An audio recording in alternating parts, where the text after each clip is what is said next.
ओम नमस्ते धर्मप्रेमी सज्जनो, आपण बघत आहोत आर्य समाजाचे संस्थापक महर्षी दयानंद सरस्वती यांनी लिहिलेला अमर ग्रंथ सत्यार्थ प्रकाश, जो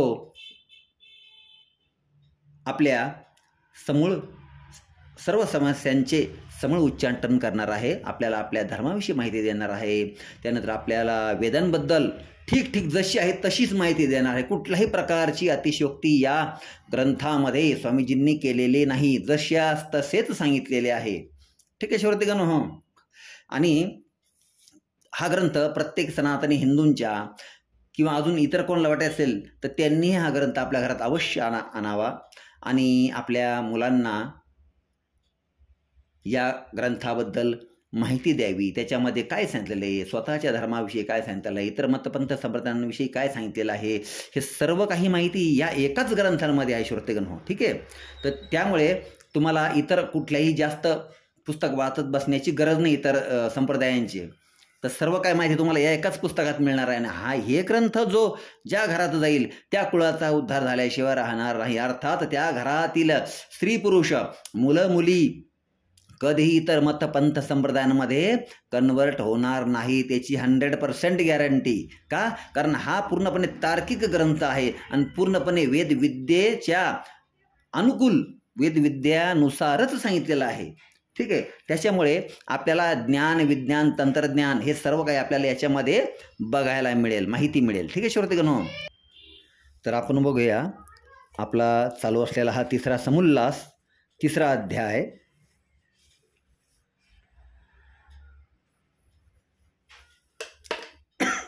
यामध्ये मनुस्मृतीचं वचन दिलेलं आहे.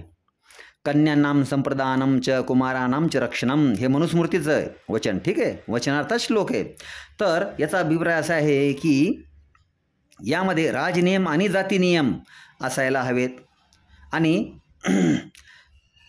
म्हणजे कसे की 5व्या आणि 8व्या वर्षाच्या पुढील आपल्या मुलांना आणि मुलींना घरामध्ये ठेवू नये, पाठशाळांमध्ये अवश्य पाठवायला हवे. तर जे नाही पाठवतील त्यांना दंड व्हायला हवा.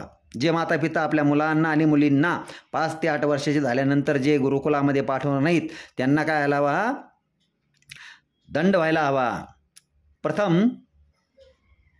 मुलांचे जे आहे यज्ञोपवीत म्हणजेच काय, जानवं धारण करण्याची जी हे आहे विधी आहे ती घरामध्येच व्हायला हवी. आणि जो दुसरा यज्ञोपवीत संस्कार आहे म्हणजे जानवं धारण करण्याची जी विधी आहे ती पाठशाळेमध्ये गेल्यानंतर आचार्य कुळामध्ये व्हायला हवी. तर माता पिता आणि अध्यापक आपल्या मुलांना आणि मुलींना अर्थासहित गायत्री मंत्र याचा उपदेश करावा माता पित्यांनी. ठीक आहे श्रोतेगण हो. तर गायत्री मंत्राचा उपदेश जो आहे तो मंत्राच्या अर्थासहित करायला हवा. जसं ओम भूर्भुवः स्वः तत्सवितुर्वरेण्यं भर्गो देवस्य धीमहि धियो यो नः प्रचोदयात्. तर याचा मंत्राचा जो अर्थ आहे याला अर्थासहित सांगायला हवं. आणि हा अर्थ योग्य जसाच्या तसा आपल्याला याच पुस्तकात सापडेल आणि वेदांमध्येच सापडेल. ठीक आहे श्रोतेगण हो. मागच्या व्हिडिओमध्ये आपण याचा अर्थ व्यवस्थित सांगितलेला आहे, तरी आपण याच्यामध्ये सांगितल्याप्रमाणे संक्षेपमध्ये बघूया की भूरिती वै प्राणः यः प्राणयति चराचरं जगत स भूः स्वयंभूरीश्वरः. जो सर्व जगताच्या जीवनाचा आधार आहे, प्राणांपेक्षाही जास्त प्रिय आहे आणि जो स्वयंभू आहे त्या प्राणाचा वाचक असल्या कारणाने भू हे परमेश्वराचे एक नाव आहे. भूवरित्यपानः यः सर्वं दुःखम पानयति सोपानः. जे सर्व दुःखांपासून रहित आहे, ज्याचा संग केल्याने सर्व जीव दुःखांपासून सुटून जातात, या त्याच्या कारणामुळे परमेश्वराचे एक नाव भुवाहा पण आहे. स्मृती व्यानहा यो विविधम जगत व्यानयती व्यापनोती स व्यानहा. जो नानाविध जगतामध्ये व्यापक होऊन सर्वांना धारण करणार आहे, या कारणामुळे त्या परमेश्वराचे एक नाव स्वाहा पण आहे. आणि हे सर्व तैत्तिरीय उपनिषदामधील जे उपनिषदामधील श्लोक आहेत त्या आधारे इथे परमेश्वराच्या नावांचे व्याख्यान केलेले आहे. जे ऋषीमुनींनी जे संशोधन केलेले आहे, जे ईश्वराचे सत्य उपासक होते, त्या ऋषींनाच त्या मंत्रांचा अर्थ प्रकट झालेला आहे आणि त्यांच्या शिष्यांनीही जनतेसाठी अजून सरळ करून सरळ सोप्या भाषेमध्ये याचं काय केलेलं आहे, लिखाण केलेलं आहे, जनतेपर्यंत ते पोहोचवलेलं आहे. ठीक आहे श्रोतेगण. पुढे बघूया. सवितुः म्हणजे ह्या सुनोत्युत्पादयेती सर्वं जगत् स सविता तस्य. जो सर्व जगताचा उत्पादक आहे आणि सर्व ऐश्वर्याचा दाता आहे. सर्व ऐश्वर्याचा दाता आहे. कोणतं ऐश्वर्य दिलेलं आहे परमेश्वरानं आपल्याला? सर्व सुख सहित उपलब्ध करून दिलेले आहेत पृथ्वी तलावरती. ठीक आहे.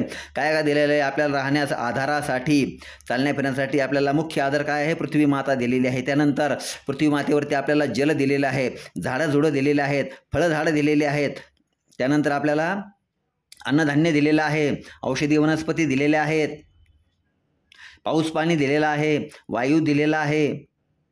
या सर्व गोष्टी कशासाठी दिल्या आहेत? आपल्या हे सर्व ऐश्वर्य त्यांनी आपल्याला दिलेलं आहे, आपल्या जीवनासाठी उपयुक्त. ठीक आहे. तर देवस्य यो दिव्यते वासदेव. हा जो सर्व सुखांचा देणेहारा आहे, जो देणारा आहे आणि ज्याच्या प्राप्तीची कामना सर्व ऋषी मुनी आणि सामान्य मनुष्यही करतात, त्या परमात्म्याचे जे वरेण्यम वर्तुमर्हम स्वीकार करण्यायोग्य अतिश्रेष्ठ भर्गहा म्हणजे भर्गहा शुद्ध स्वरूपम, शुद्ध स्वरूप आणि पवित्र करणारा जो चेतन ब्रह्म स्वरूप आहे, तत् उसी परमात्मा के स्वरूप को हम लोग, त्याच परमात्म्याच्या स्वरूपाला आपण लोकांनी, मनुष्यांनी धीमही धरेमही धारण करायला हवे.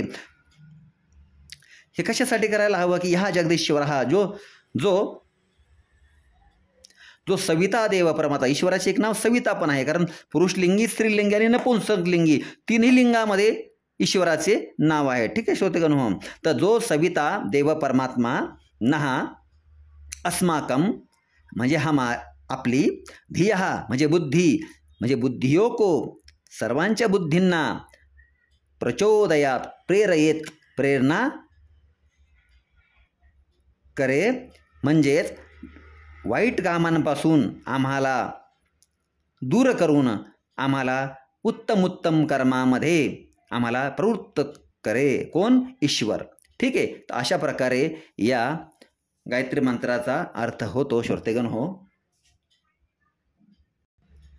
तर या 70 प्रकारच्या तृतीय समुल्लासामध्ये तिसऱ्या अध्यायामध्ये आपण इथपर्यंत थांबूया. आता पुढील भाग आपण पुढील व्हिडिओमध्ये बघूया.